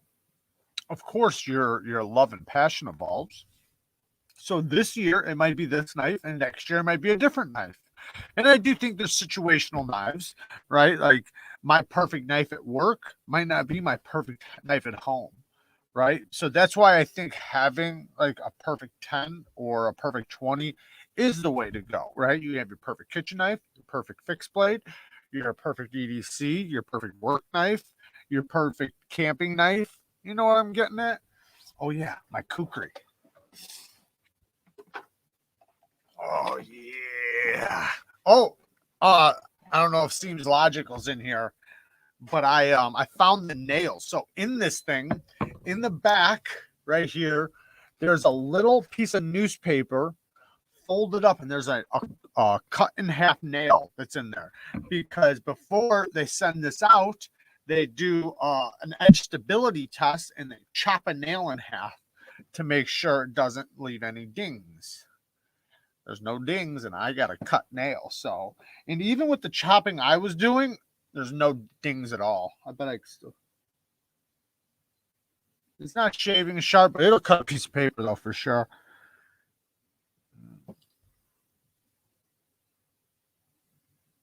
Things of beauty. White man down, white man down. Oh yeah. Yeah, I like this thing too. Very nice. But yeah, I like the chase though. I think it is cool having the chase. And even though there are knives that it's like, I love this knife so much, I would never sell it. And I'd like to find that perfect knife. I'd love to do that. But I can't help but think that I still want to collect. I still want to try new materials and try new things. And, what's that kukri?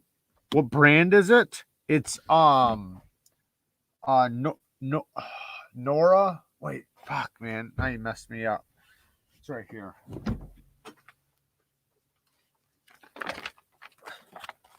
Tora. Damn it. Tora. I did a video on it. The unboxing. I just got it. Here's the certificate. It's from Nepal. And it's a genuine kukri.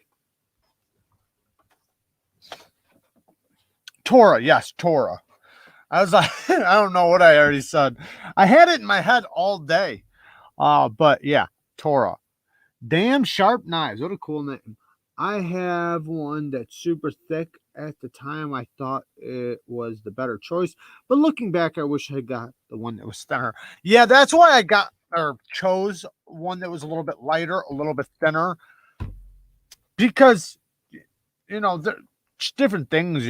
I wanted one a little bit more wieldable, and yeah, there are so many different versions, just like different sizes, different lengths. One day, I'd like to get one around 9 inches total. I know that's not very useful chopping down trees and stuff, but one about this big, just a nice fixed blade one, but one for like camping, just like little things. I think that'd be cool. A Glock fixed blade that was gifted to me by my dear family friend while visiting up in Washington State. Priceless. That's awesome, man. Good for you. I've got a $30 K-bar kukri that I've abused. That's awesome.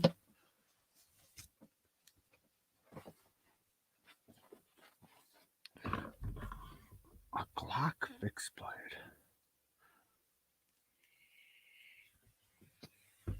I used to have an automatic, it was a Colt automatic, and had a hidden button. So on the scales had it's kind of hard to explain, but it had like these inserts, but you couldn't tell they were buttons. And one of them was a hidden button, and you could push it, and it would flip, and it would snap out as an auto. It was a hidden auto though, but you could just roll it out though too. So it was an auto or not.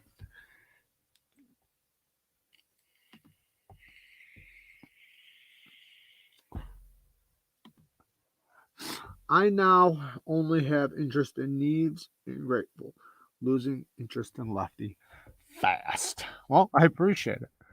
I appreciate it. I didn't have a lot of stuff written down tonight, guys. I know we're supposed to do story time, so let's do some story time. Oh, I do want to talk really quick about. So I tried sharpening. I didn't fully sharpen it yet. I've been testing because this is Q1 Fiends. He sent it to me to abuse, and it's just like for me to mess up and test out just to see. This is an M Tech, right? It's an M Tech, a USA design. Ha ha ha. I always say the one main knife is to always stay away from. Always stay away from any knife that says USA designed, made in China. They're trying to get you. Well, that's one of these. Now, I will say I did hit it on the stone really quick.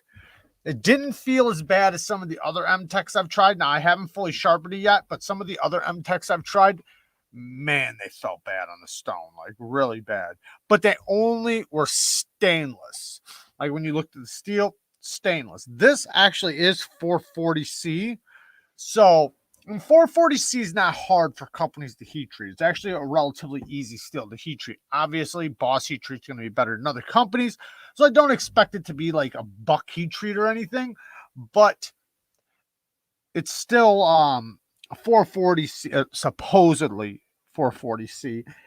It did kind of feel like it on the stone. I'm going to sharpen it up. I'm going to try messing with some shit, see how it does, and possibly do a little short video on it. And if it does good, I'm going to be honest and say it does good. But if it does like crap, it does like crap. Everything I've ever tried from M Tech has always been horrifying. But we'll see. Revolving 100. I can't rotate shit out. I got a problem getting rid of shit. I mean, I ain't got a problem really giving shit away, but I got a problem selling stuff, man. But story time. Let's do some story time. So I was going to tell a story about one of my old bosses. I think I told a little bit of this story before, but right now I'm working at a distillery. And hopefully soon or eventually, I'll be able to turn this into a full-time job. But I almost have stopped watching reviews. Oh, that's sad. That sucks. Same. Damn. You guys are giving up on knife reviews. Well, I do have another channel that I am starting. I have recorded a couple videos. I haven't posted them yet. I do have another channel set up. I'm going to change the name, but I'll give you guys the information when everything's up. But I have technically started it, just not fully yet. I'm going to wait till I got like 10 videos pre-ready and then drop them all at the same time. Because for anybody who doesn't know, they did research on 4 million. No, wait. I think it was over 4 million channels. And out of 4 million channels, the average amount of videos that channels had to have in order to get 1,000 subscribers. So 1,000 subscribers, that's when you can be monetized, right? Was 154 videos. So most channels, if you don't have at least 154 videos uploaded yet, you cannot complain that you don't have 1,000 subscribers yet.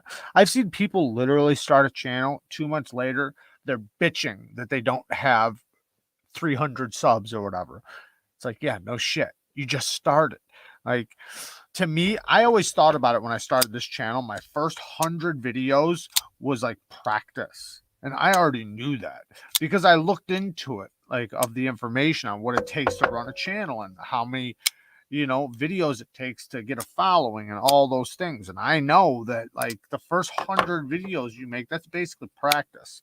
Well, I feel like I could definitely run another channel very successfully now, especially if I started from scratch because I know a lot more. But anyways, my point where I was going was that I do have another channel, but we'll talk about that some other time. I didn't say names to Marco's content. I don't even remember what I was bandwagoning. Machete wise, I think. All right.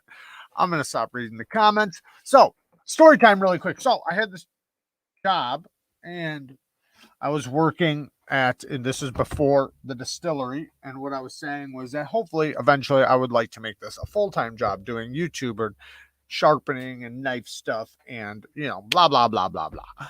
But, right now I'm working at a distillery. Well, before I was working at the distillery, I was working at this custom window place, doing custom windows and, skyscrapers and buildings and also custom making them and installing them. Big windows though, like crazy big, like 800-pound, 1,000-pound windows. The boss I had was starting to lose his mind, like literally losing his mind. And plug helping knives. What does that mean? What kind of knives do you sharpen? Only folders? Do you do kitchen? I do everything. Everything. You just got to hit me up on Instagram or on email. I'll do anything. I do 3 different kinds of sharpening. I do freehand, belt sharpening, and fixed angled. 3 different prices, whatever edges you want. But so you guys talking? Anyways, so I had this job and the boss is going senile, like literally losing his mind. And I could tell because like he would tell me to do something and I would be doing it and he'd walk in and start asking me why I'm doing something. And it's like, you told me to.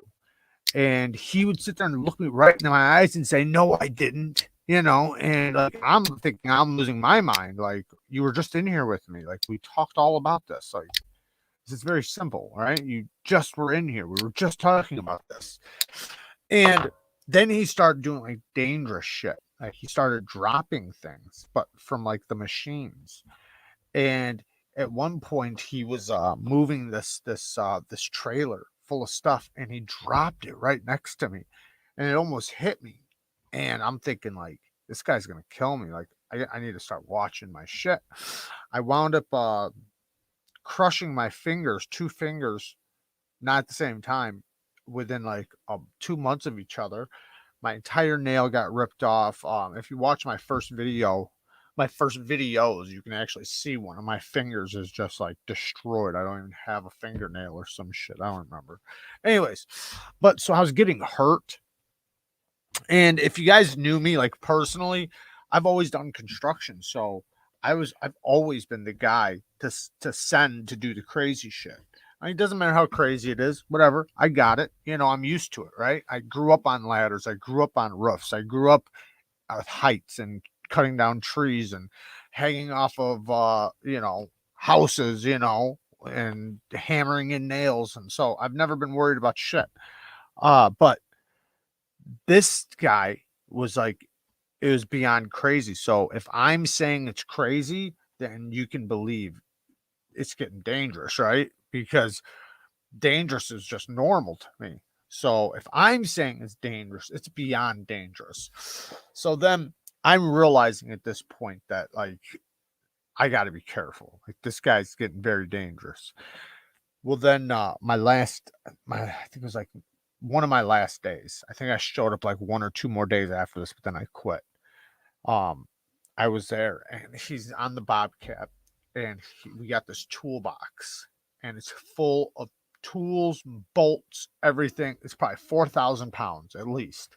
He picks it up, but then he picks it up like, I'm talking about high, like as high as this machine can go. And this was a big machine. It wasn't a regular Bobcat. It was a big machine, and it had the forks. And he picks it up, and I'm wondering, like, why is he picking it up that high? And he starts rolling, right? And then the machine starts bouncing like this. But right before that, I'm looking up, something just told me, move. Like, literally, like, just something told me in the back of my head, move. And it wasn't because I seen the machine move, because I hadn't seen it shake yet.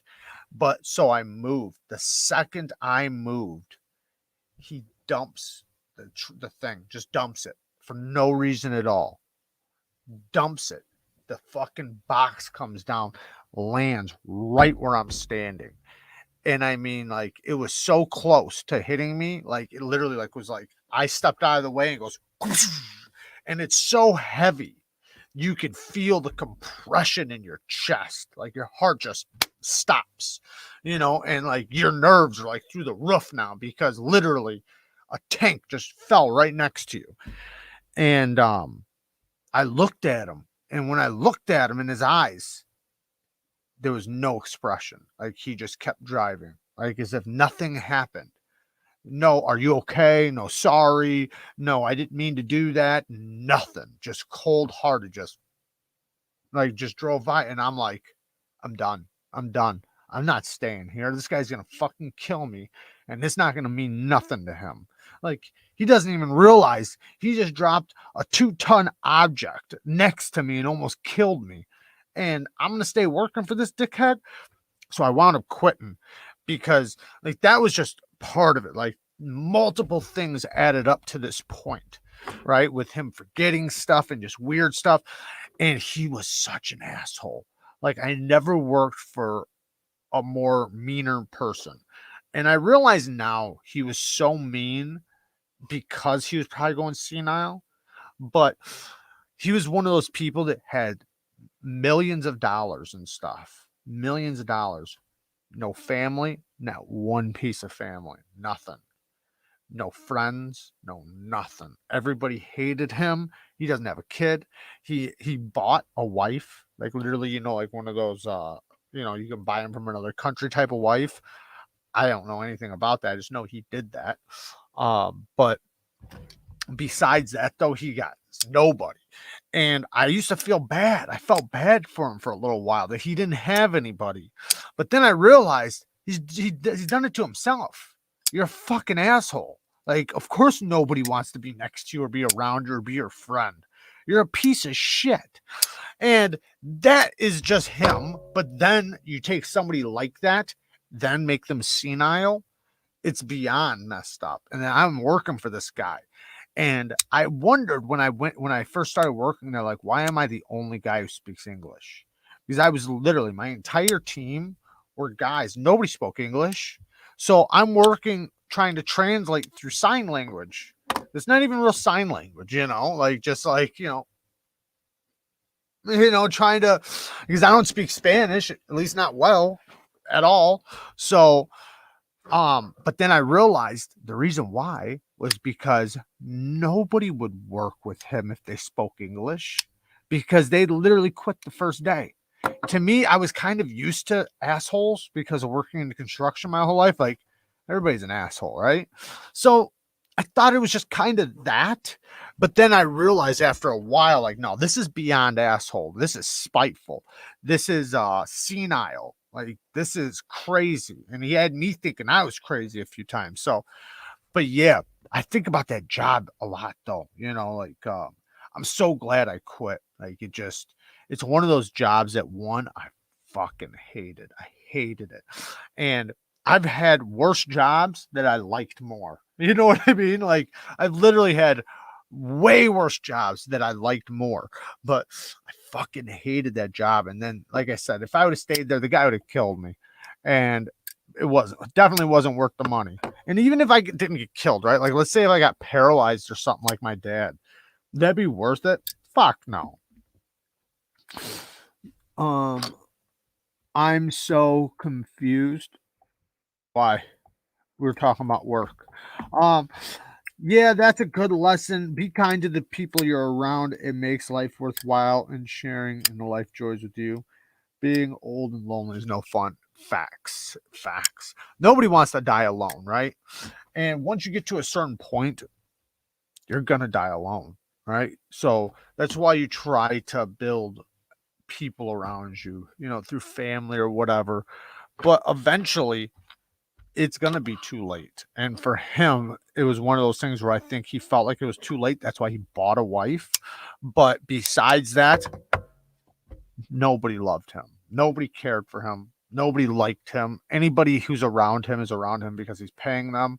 And that's it. So, and he's so mean that you don't blame anybody for not. I felt bad for him. I really did for a while. But then I realized, man, this guy is so mean that it's like, fuck, man, he deserves it.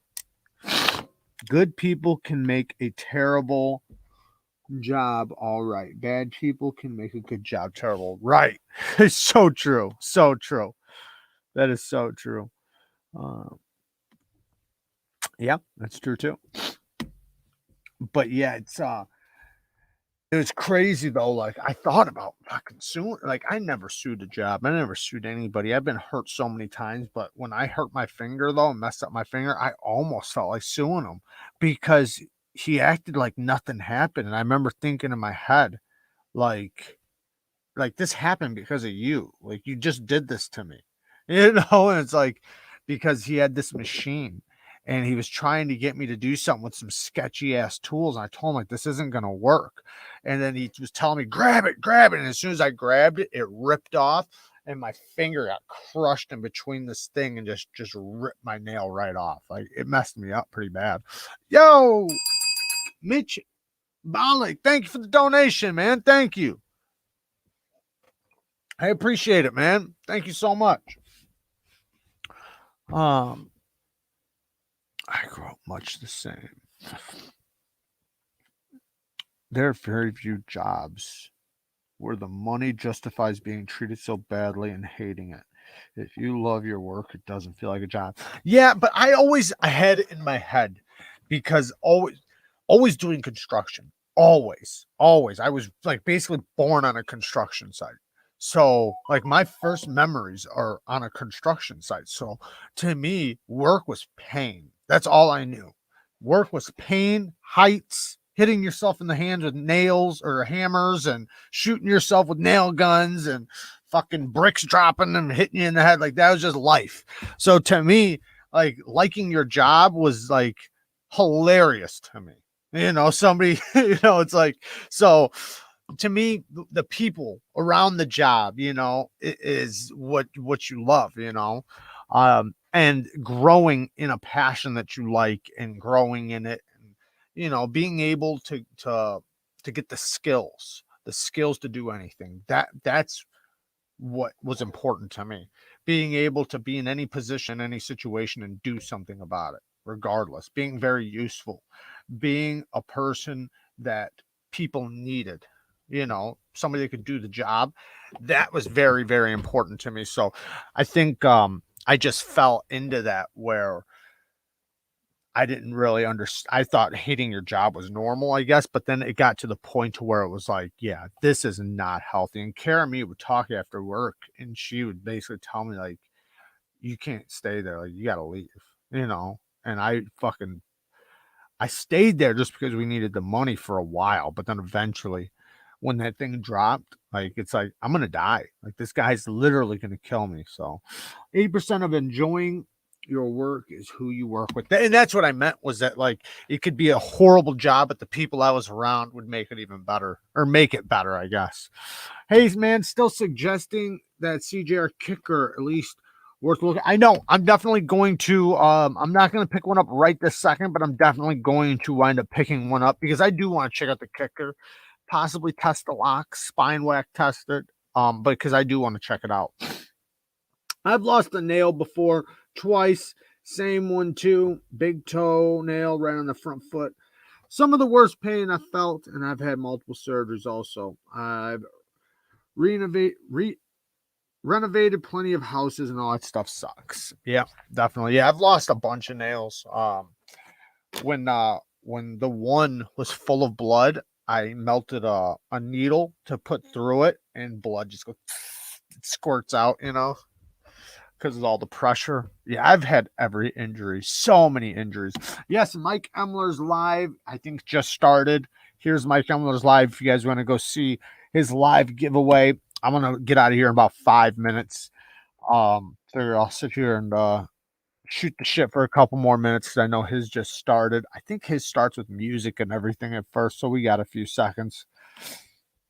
I've ripped off my right thumb in a printing press. Ooh, a degloving wound. I still have my thumb, just messed up a little. My grandpa, he only had a half a pointer finger. He'd sit there and act like he was picking his nose.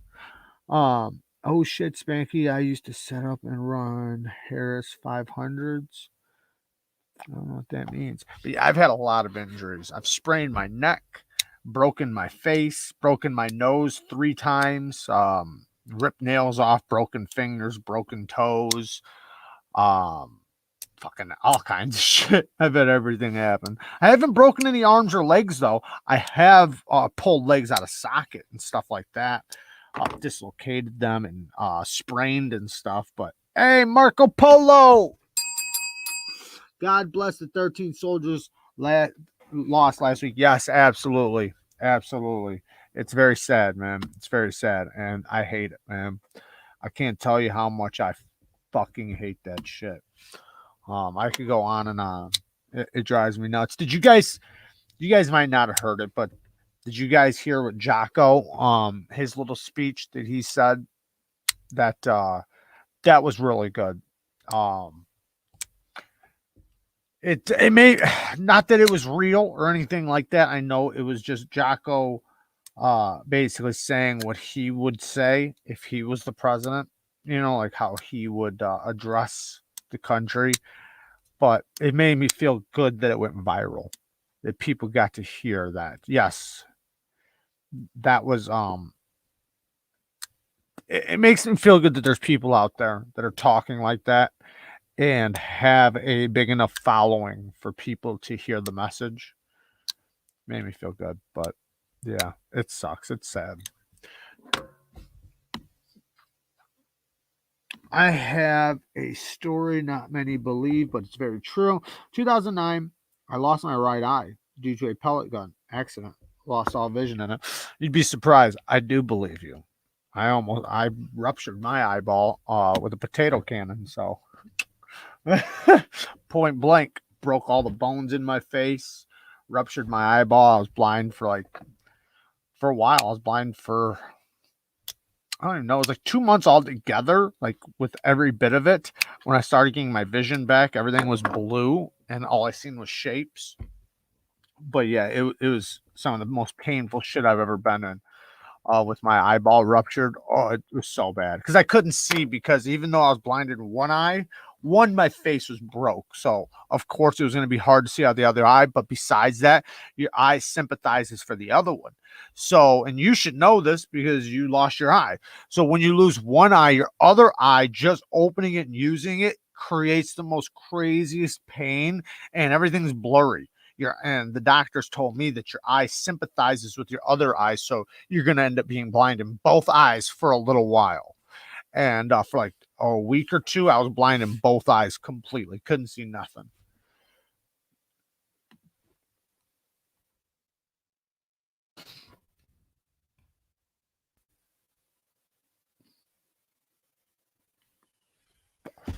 It's hard to say, man. It's hard to say. Had my foot ran over by a lawnmower working. Oh, that sounds bad. Working at a crew at a country club. Steel toe saved my big toe, but second toe is half the size. Steel bent it and cut it off. Oh, that sucks, man. I remember my dad telling me a story about somebody something dropped on somebody wearing steel toe boots. It dropped and it crushed his foot. Well, when it crushed his foot, he couldn't get his foot out of the boot, and they had to cut it off of him. Damn it, Canada's in here, guys. But this live's all messed up, guys. We're just gonna get out of here. I don't even think you guys can hear me right now. I can see this thing's all messed up. I apologize for the quality. I am going to do my best to make sure that the quality is better for Saturday, guys. I'm sorry for all this. I love you guys. Thank you guys for sitting here watching me. I know this was kind of a shitty live. This Saturday will be better. I promise you. I had fun last weekend, but the quality, man, has just ruined this whole thing. Mike Emler has a live right now. Definitely, let's meet up over there. His quality be a lot better. You guys can talk all the shit about the quality of my live over there, but definitely go over there. I appreciate that, Fiend. Thank you. But it just ruins it for me, man. It ruins it for me because I just have so many topics I want to talk about, but it's hard to get into details when I keep looking over and I'm froze. Okay. What, baby? Since your live is such shit, can I have the iPad? I'm leaving right now. I love you guys. Love you. Peace. Go over to Mike Emler's. Bang. Here is the link. Let's meet up over there, guys.